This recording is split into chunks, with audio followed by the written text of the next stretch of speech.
Hello students, आज मैं pre board का सीबीएसई के द्वारा जो पेपर निकलते हैं सैम्पल पेपर वो दिखा रही हूँ 2022-23 का। जैसा कि आप देख पा रहे होंगे क्लास 10th के लिए पेपर को आप ध्यान से देखिए। इसमें निर्धारित समय 3 घंटे दिए हुए हैं, पूर्णांक 80 है। सामान्य निर्देश जो है इस प्रकार है। इस प्रश्न पत्र में 2 खंड है, खंड क और खंड ख। खंड क में वस्तुपरक बहुविकल्पीय और खंड ख में वस्तुनिष्ठ या व्याख्यात्मक प्रश्न दिए गए हैं। दूसरा है, प्रश्न पत्र के दोनों खंडों में प्रश्नों की संख्या 17 है और सभी प्रश्न अनिवार्य होते हैं। तीसरा है, यथासंभव सभी प्रश्नों के उत्तर क्रमानुसार लिखिए। 4 नंबर में देखिए, खंड क में कुल 10 प्रश्न हैं जिनमें प्रश्नों की संख्या 49 है। दिए गए निर्देशों का पालन करते हुए 40 प्रश्नों के उत्तर देना अनिवार्य है। जो अथवा वाले प्रश्न होते हैं वो हैं ये। और 5 नंबर में है, खंड ख में कुल 7 प्रश्न हैं। सभी प्रश्नों के साथ उनके विकल्प भी दिए गए हैं। निर्देशानुसार विकल्प का ध्यान रखते हुए सभी प्रश्नों के उत्तर लिखिए। अब देखिए, सबसे पहला क्वेश्चन जो होता है वो है, जैसा कि आप देख पा रहे हैं, सबसे पहले आएगा आपका निम्नलिखित गद्यांश पर आधारित बहुविकल्पीय प्रश्नों के सर्वाधिक उपयुक्त विकल्प चुनकर लिखिए। आज मैं आपको सिर्फ फॉर्मेट दिखा रही हूँ, कल के वीडियो में मैं इसके आंसर दिखाऊंगी। अगर आज मैं इसका आंसर बताने लगी तो ये बहुत ज़्यादा लेंथी पेपर हो जाएगा।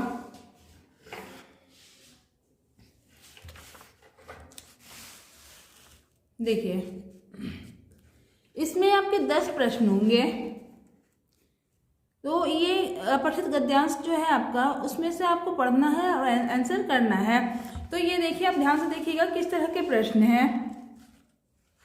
प्रश्न पढ़ देती हूँ। पहला है, भावात्मक दृष्टि से घर जैसे छोटे से शब्द की विशालता में निहित है। 4 ऑप्शन होंगे, उसके आंसर देने हैं आपको। दूसरा क्वेश्चन है, सामान्य रूप से मकान, भवन, फ्लैट, कमरा, कोठी आदि शब्दों का संबंध किससे होता है। इसका आंसर आपको गद्यांश में से ढूंढ कर लिखना है। आज की पीढ़ी को सुख किसमें दिखाई दे रहा है। नेक्स्ट क्वेश्चन है, गद्यांश में प्रेम को घर का क्या बताया गया है। क्या होता है बताइए, प्रेम को घर का क्या बताया जाता है। किसके भरोसे घर चलता है, प्रेम के भरोसे चलता है क्या। आंसर बताइएगा, कल मैं इसका आंसर बताऊंगी। सारे ही प्रश्नों के आंसर बताऊंगी। 5 नंबर है, कथन ए और कारण आर को पढ़कर उपयुक्त विकल्प पर टिक लगाइए। निम्नलिखित पद्यांशों में से किसी एक पर आधारित बहुविकल्पीय प्रश्नों में के सर्वाधिक उपयुक्त विकल्प चुनकर लिखिए। तो ये आपका एक काव्यांश दिया हुआ है, पद्यांश दिया हुआ है, इसे आपको पढ़ना है और इसका आंसर देना है। नेक्स्ट देखिए, ये सारे पद्यांश को पढ़ना है और उसके आंसर देने हैं। और ये आप पूरा देखिए पेपर, ये रहा आपका पेपर पूरा, है ना। नेक्स्ट पेज में देखते हैं, ये रहे आपके पेपर, ये उसी में से आंसर करना है आपको। अथवा में ये फसल कविता है आपके पास, उसकी दे रखे हैं कविता, उसमें से आपको आंसर करना है। फसल कविता आपने पढ़ा होगा। और उसके बाद है, फसल कविता में से ही आपके क्वेश्चन आ जाते हैं। ये रहे सारे क्वेश्चन, जैसे कि फसल को किसानों के कच्चे अधपके सपनों की लहलहाती आस कहने का कारण है। कथन पढ़कर सही विकल्प का चयन कीजिए। नेक्स्ट हो गया, किसान के हृदय की गहराइयों में अंकुरित हुए विश्वास की परिधि में आते हैं। क्या आते हैं बताइए। नेक्स्ट है, दुआएं प्रेषित करता है, ऊपर तक का आशय क्या है। तो ये 4 बहुविकल्पीय प्रश्न है, 4 विकल्प दिए हुए हैं, इसमें से एक आंसर ढूंढिए और बताइए।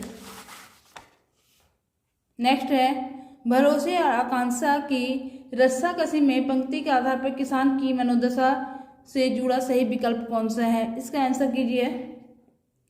कथन ए और आर को पढ़कर उपयुक्त विकल्प का चयन कीजिए। तो ये आपके उसमें से ही दिए हुए हैं, पद्यांश में से, जो कि बुक से ही दिए गए हैं, फसल कविता से। नेक्स्ट देखिए, निर्देशानुसार रचना के आधार पर वाक्य भेद पर आधारित 5 बहुविकल्पीय प्रश्नों में से किन्हीं 4 का उत्तर दीजिए। वाक्य भेद तो आप लोगों को पता ही होगा, वाक्य के कितने भेद होते हैं, वो उसमें से आप सारे भेद को जानते होंगे, उसके आधार पर बताना है। कल मैं इसके आंसर बताऊंगी और जितने भी प्रश्न हैं सारे को मैं डिफाइन भी कर दूंगी। ना तो तुम वहां जा सके ना ही मैं, इसका सरल वाक्य बनाना है। वाक्य कितने प्रकार के होते हैं? 3 प्रकार के, जैसा कि आपने पढ़ा था, सरल वाक्य, मिश्रित वाक्य और संयुक्त वाक्य। तो उनमें से ये कौन सा है? ना तो तुम वहां जा सके और ना ही मैं, इसका सरल वाक्य क्या होगा? क्वेश्चन नंबर दूसरा है, सूर्योदय होते ही प्रकृति का सौंदर्य खिल उठता है, इसका संयुक्त वाक्य क्या है? यानी आपको चेंज करना है। नेक्स्ट क्वेश्चन देखिए, आपके आवाज उठाने पर सभी आपके साथ खड़े हो जाएंगे, इसका मिश्र वाक्य बनाइए। और नंबर 4 है, निम्नलिखित वाक्यों में मिश्र वाक्य पहचान कर नीचे दिए गए सबसे सही विकल्प को चुनिए। तो ये आपका नेक्स्ट क्वेश्चन हो गया। और देखिए, कॉलम को मिलाना है। आपके जो भी पेपर होंगे, प्री बोर्ड के पेपर, किसी भी स्कूल से आप हो, तो ये प्री बोर्ड का जो पेपर होगा आपका सेम इसी पैटर्न पर बना होगा। अगर आप इस पेपर को बड़े ही ध्यान से देख लेते हैं तो आपके 60 से 70 नंबर या 80 नंबर तक आने की पूरी संभावना है। देखिए, कॉलम 1 को कॉलम 2 के साथ सुमेलित कीजिए और सही विकल्प चुनकर लिखिए। तो इसमें से सरल वाक्य, संयुक्त वाक्य, मिश्र वाक्य, कौन सा वाक्य इसके साथ आपको मिलान करना है। नेक्स्ट देखिए, निर्देशानुसार वाच्य पर आधारित 5 बहुविकल्पीय प्रश्नों में से किन्हीं 4 प्रश्नों के उत्तर दीजिए। वाच्य भी आपको मैंने बता रखा है, कृतवाच्य, भाववाच्य, कर्मवाच्य, तो उसमें से ही आपको करना है। इसमें भी कॉलम ही दे रखा है और कॉलम में मिलाना है। तो इसी आधार पर आपको करना है। कृतवाच्य वाच्य 3 प्रकार के होते हैं, कृतवाच्य, कर्मवाच्य और भाववाच्य। इसमें से आपको वाच्य बताना है, ये सेंटेंस में देखना है कि कौन सा कर्मवाच्य है, कौन सा कृतवाच्य है और कौन सा भाववाच्य है। तो इसमें से आपको देखना है और बताना है। नेक्स्ट क्वेश्चन देखिए,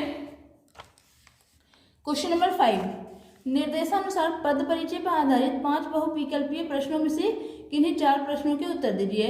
ये पद परिचय में से लिया गया है, देख लीजिए। अगर मैं अभी एक्सप्लेन करना शुरू कर दूंगी तो वीडियो बहुत ही लंबा हो जाएगा, इसलिए कल मैं एक आपके पद परिचय या वाच्य या क्या कहते हैं वाक्य, ये पूरा ही डिफाइन करते हुए मैं दिखाऊंगी और आपके समझ में भी बहुत अच्छे से आ जाएगा। इसमें देखिए, निर्देशानुसार अलंकार पर आधारित 5 बहुविकल्पीय प्रश्नों में से किसी 4 प्रश्नों के उत्तर दीजिए। तो ये आपके अलंकार आपने पढ़ा होगा, अलंकार में से बताना है कि इसमें कौन सा अलंकार आ रहा है। तो अलंकार भी कल मैं डिफाइन कर दूंगी अपने वीडियो में। और ये देखिए, निम्नलिखित पठित गद्यांश पर आधारित आधारित बहुविकल्पीय प्रश्नों के सर्वाधिक उपयुक्त विकल्प चुनकर लिखिए। ये आपने नेताजी का चश्मा पढ़ा होगा, उसमें से ही दे रखा है ये। और इसे आप देखिए, बड़े ही ध्यान से देखिए और पढ़िए, तो सारे प्रश्न इसमें से आपको आने की पूरी संभावना है।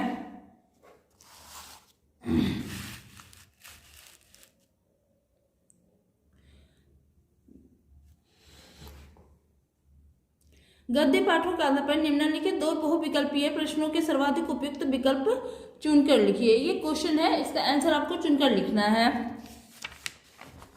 नेक्स्ट है, निम्नलिखित पठित गद्यांश पर आधारित बहुविकल्पीय प्रश्नों के सर्वाधिक उपयुक्त विकल्प चुनकर लिखिए।